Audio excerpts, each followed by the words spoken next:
కష్టంతో వచ్చిన ఆస్తి ఏమి నేను తీసుకురాలేదు. మనదంతా పేదవర్గం నుంచి వచ్చిన కుటుంబమే.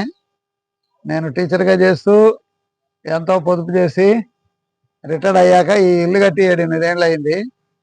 ఈ ఇల్లు కట్టడానికి అప్పట్లో 40 లక్షలు అయింది. ఇప్పుడైతే ₹1,00,00,000 అయిద్దేమో. ఇప్పుడు అన్ని రేట్లు ఎక్కువైపోయినాయి. 40 లక్షలు అయింది. పెద్ద ఇల్లు కదా. 9,35 ఇల్లు ఇది.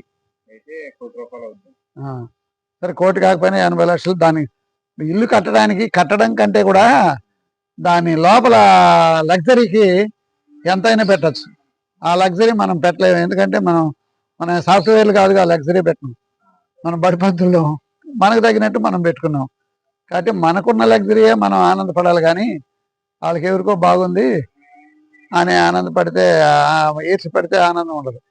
ఒక ఆమె నాటకానికి పోయి వచ్చి, నా మొగుడు నాటకంలో రాజులాగా లేడు, కిరీటం లేదు, కత్తులు లేవు, కటారులు లేవు, నాకు వద్దనిందంట. అట్లా వద్దంటే రాజులాంటి మొగుడు అందరికి ఎట్టొస్తాడు?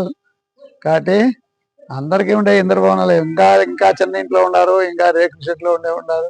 సమాజం రకరకాలు ఉంది వసంతరావు.